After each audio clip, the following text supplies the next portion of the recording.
Jesus, a luz do mundo. Está no livro de João, capítulo 8, verso 12.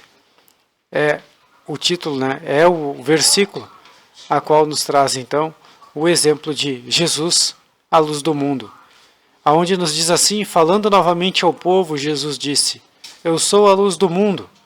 Quem me segue nunca andará em trevas, mas terá a luz da vida. Aí, como eu falei, irmãos, eu vou estar trazendo aqui uns 2 ou 3 acontecimentos de milagre, de tantos que Jesus realizou.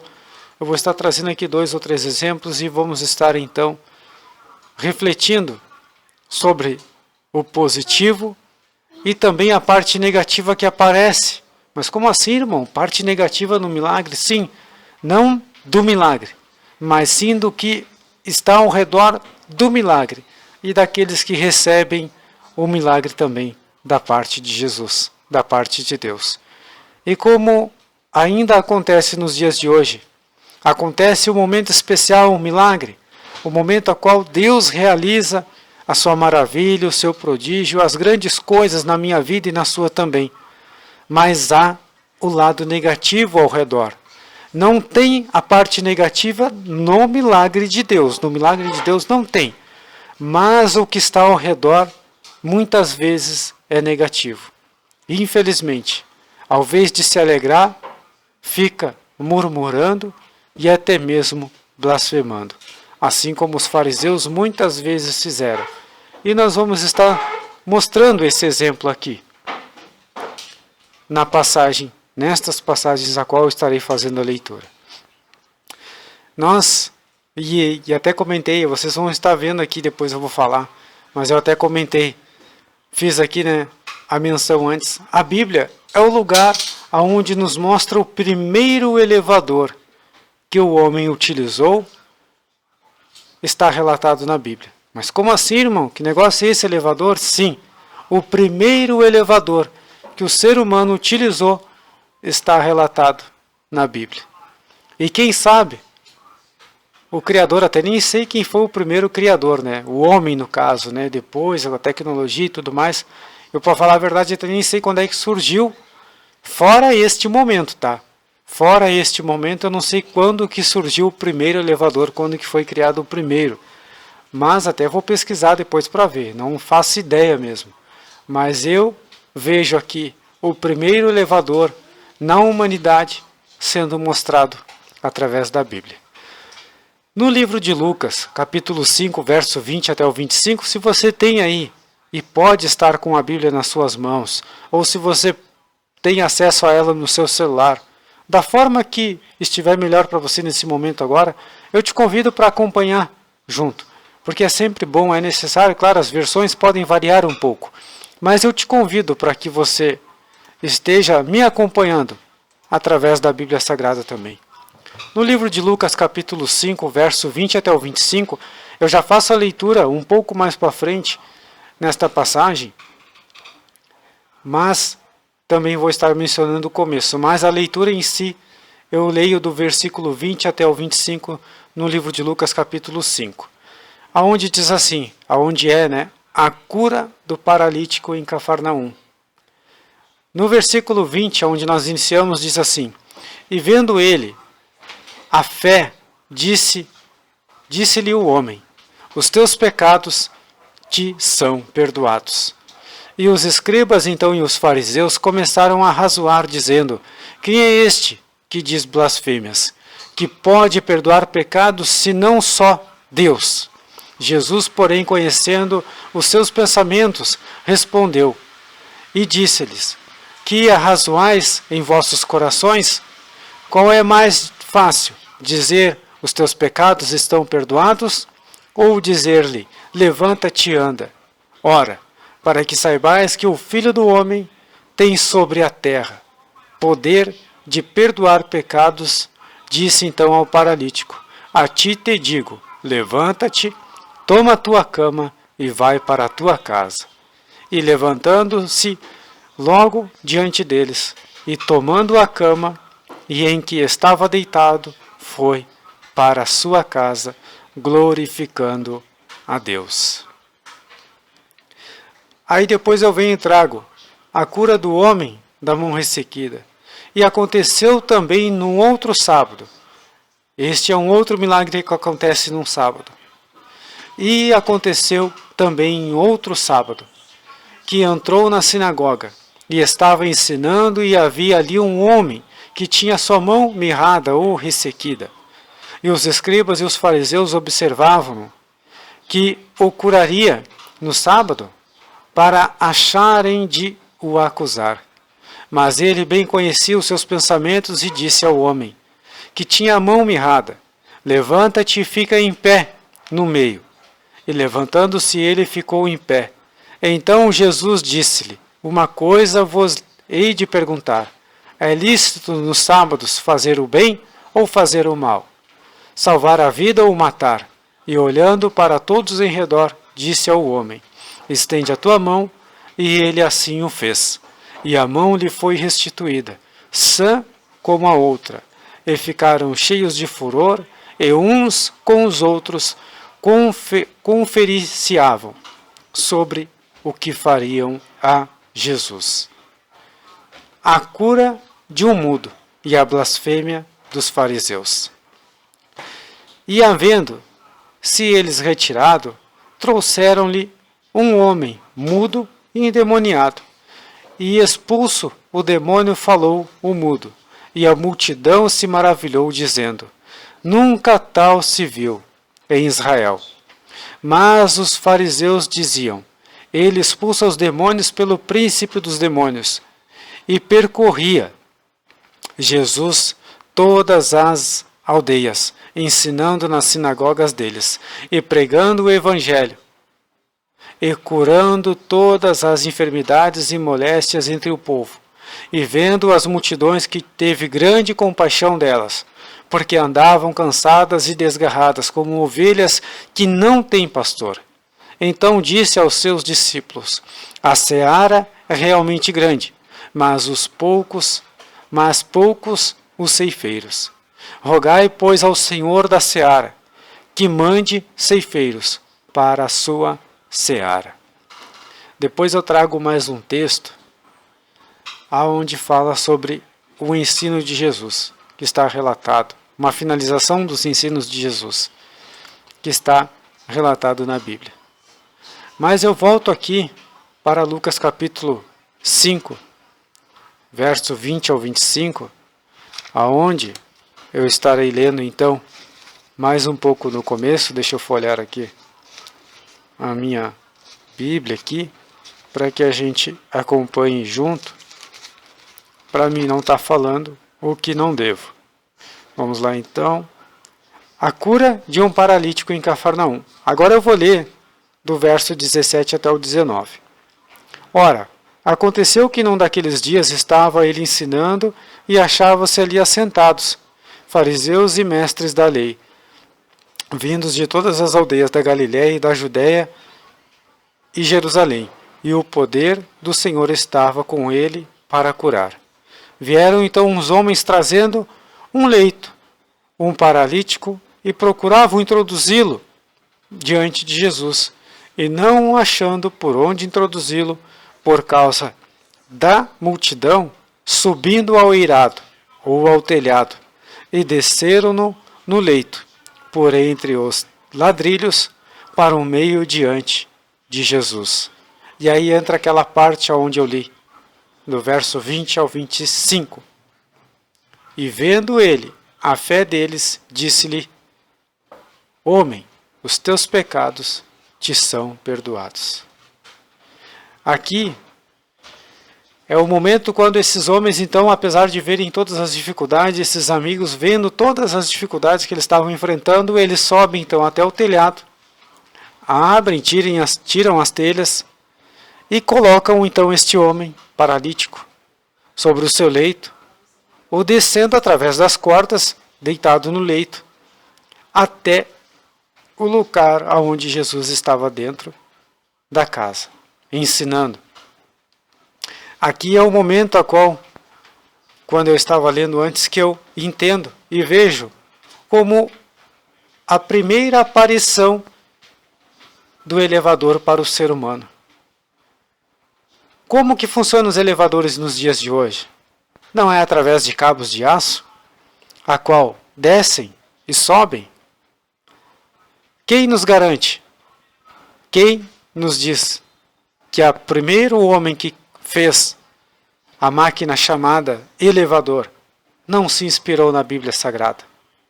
Não se inspirou neste momento a qual ele se depara com esta passagem, que homens então fazem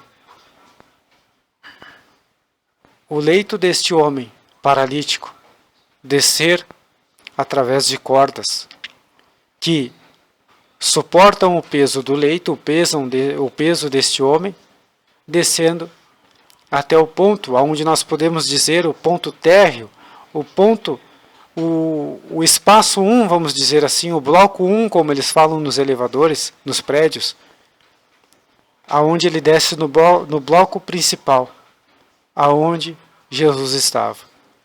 Eles estão no lugar um pouco mais alto, porém para descer, eles têm que fazer uso das cordas e descer o homem no seu leito até Jesus, aonde estava ali, no ponto inicial. E eu lendo e aonde eu estava vendo, aí está o primeiro momento aonde a Bíblia nos registra e nos mostra o primeiro elevador utilizado pelo homem. A primeira vez que o homem faz uso do elevador é quando esses homens, esses amigos, descem o paralítico através das cordas presas no seu leito até Jesus Cristo. Agora, o mais importante é que eles muito reclamavam e blasfemavam, não os amigos. Agora falando dos fariseus, dos escribas, o que eles tanto faziam e reclamavam? Eles não reclamavam e blasfemavam contra Cristo, dizendo que não era lícito que ele curasse, porque era dia de sábado. Então quer dizer que Jesus Cristo então podia então somente realizar curas de segunda a sexta-feira. Então quer dizer que o Filho de Deus estava limitado aos dias do homem, que ele podia realizar as curas de Deus somente de segunda a sexta. É como se dissesse para nós, você vai trabalhar de segunda até sexta. Sábado você não pode trabalhar. Sábado você não pode fazer nada, porque é contra. Não somos a favor. Mas eu quero fazer umas horas. Não pode fazer umas horas. A diferença é que eles não enxergavam o que ele estava fazendo através de Deus e para Deus em primeiro lugar.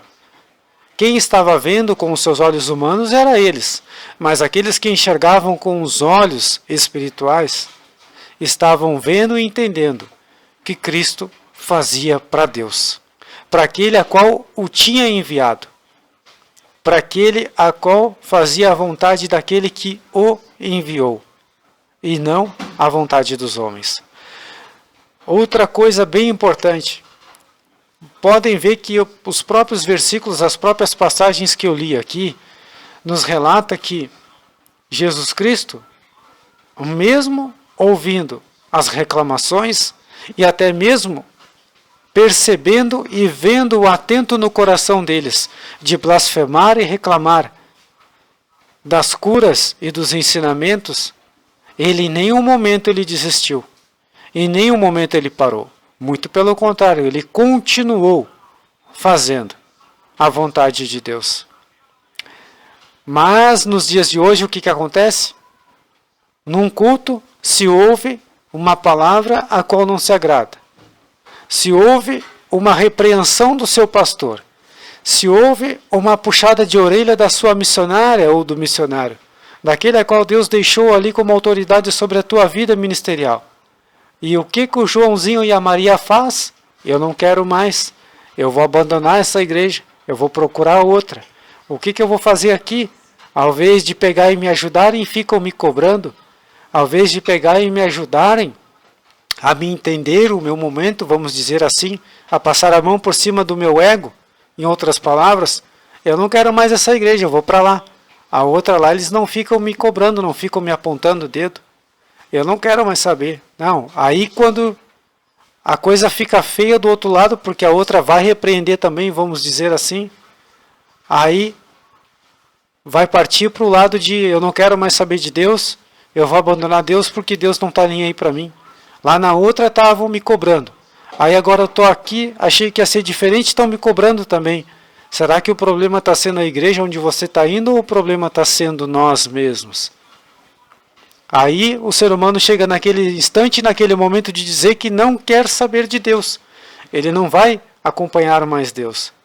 Ainda tem a cara de dizer que está cansado. Mas pare para pensar. Imagina se Deus olhar para nós e dizer, eu estou cansado de você.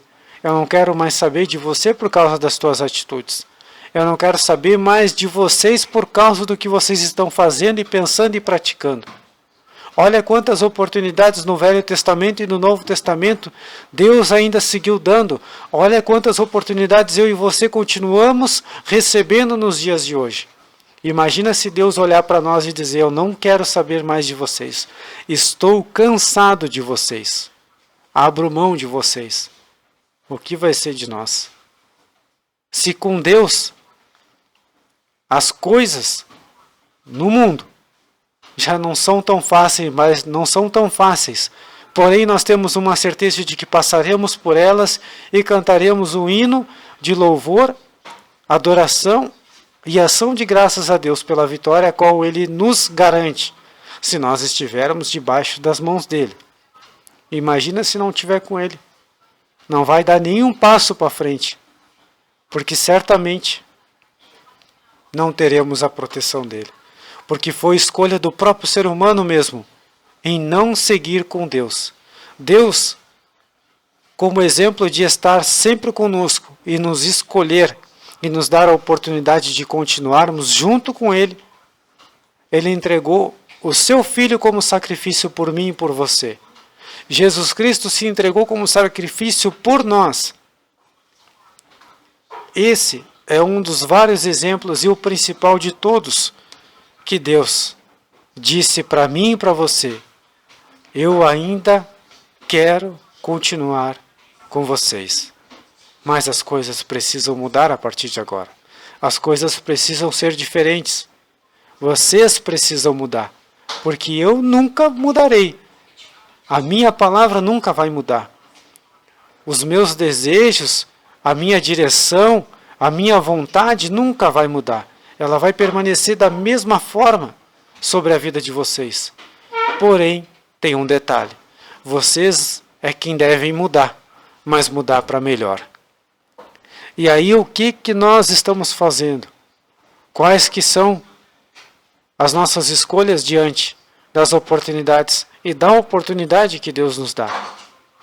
Nós vamos ficar reclamando da palavra a qual foi pregada e o nosso ego ou o nosso achismo fica dizendo que foi dura demais, assim como os fariseus falavam, como também os escribas acabavam muitas vezes reclamando.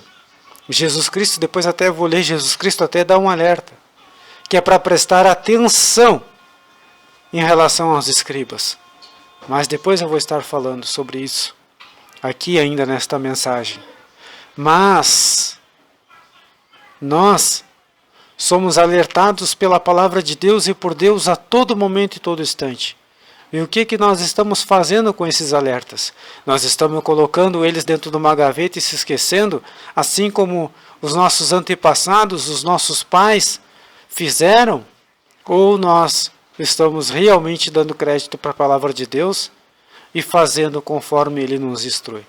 Será que nós estamos seguindo a palavra de Deus da mesma forma como nós seguimos a maneira, né, as instruções de uso de um shampoo, de um creme capilar, de um creme para passar no corpo? Eu já falei disso outra vez. Será que nós estamos seguindo essas instruções da mesma forma como a gente segue de um produto?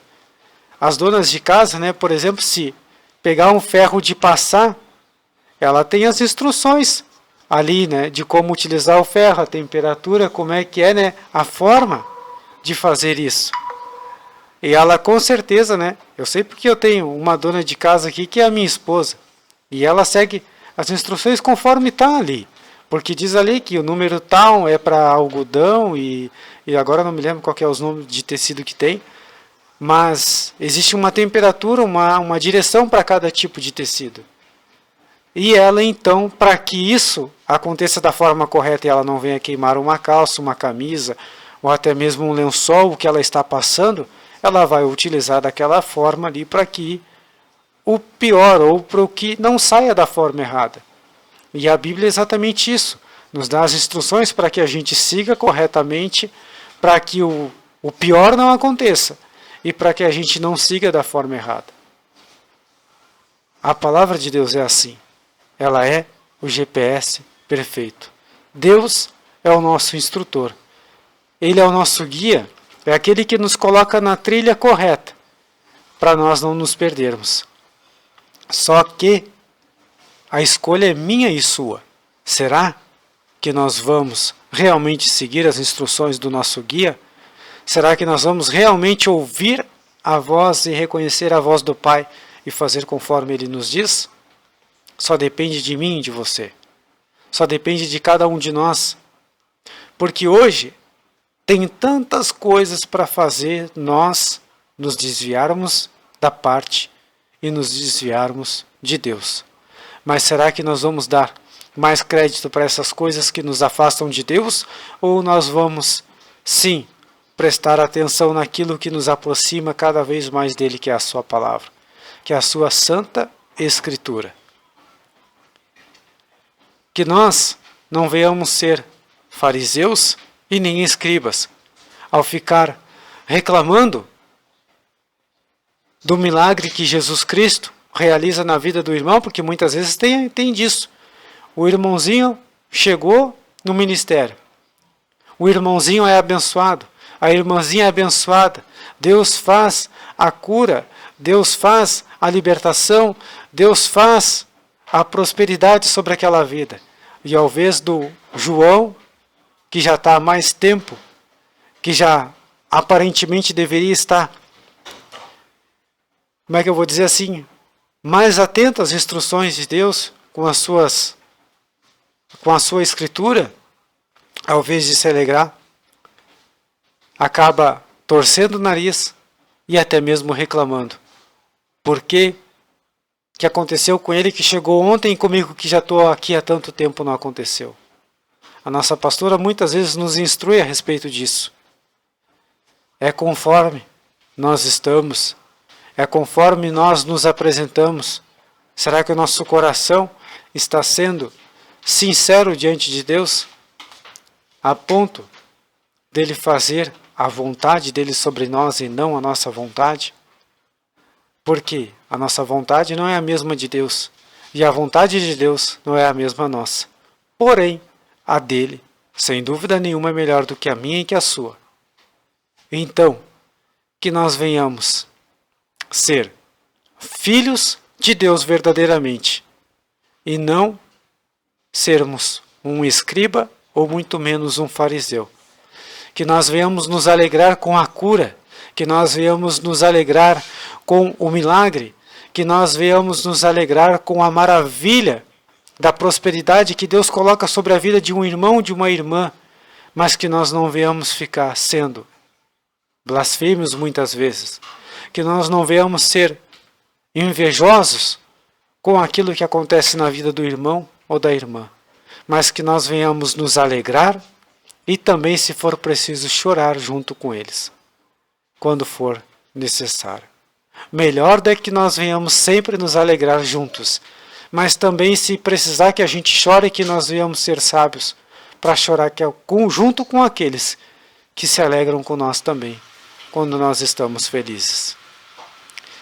E, como eu falei, ainda tem um texto, uma passagem a qual estarei fazendo menção, é quando Jesus Cristo está praticamente ali finalizando os seus ensinos. E diz assim: ensinos de Jesus. E Jesus clamou e disse: quem crê em mim, crê não em mim, mas naquele que me enviou.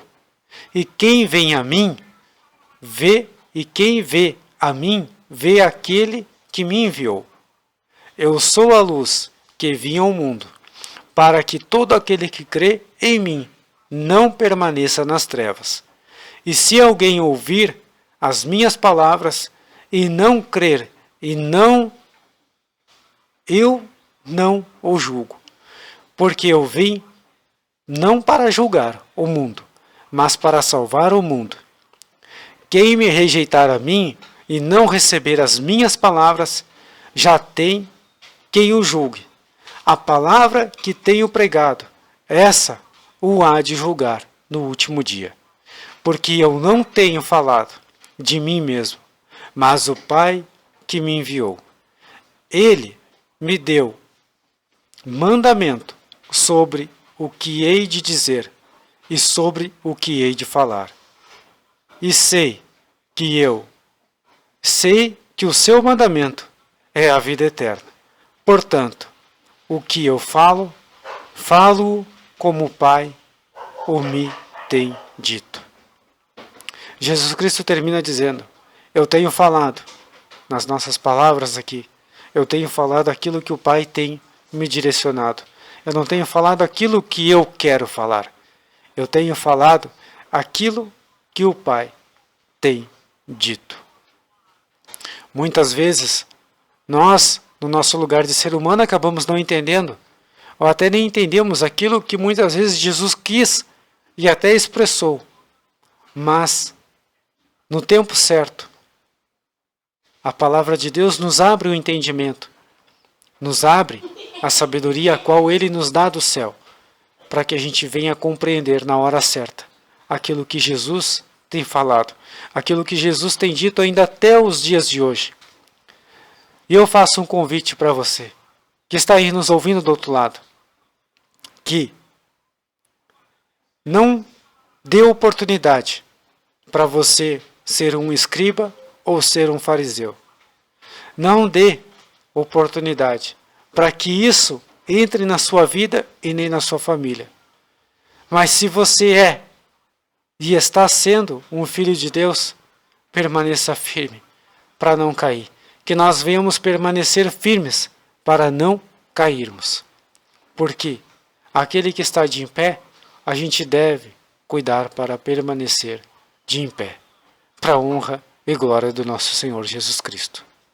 Agora que são 5 horas e 52 minutos, o que mais tem ao nosso redor são escribas e fariseus, são blasfemadores, pessoas que deveriam se alegrar com o milagre, com o prodígio, com a maravilha, que deveriam se alegrar com a palavra de Deus principalmente, mas estão torcendo o nariz para ela, estão torcendo o nariz para os seus pastores, estão torcendo o nariz para os missionários, para as missionárias, para aqueles que estão com a missão de levar a palavra de Deus.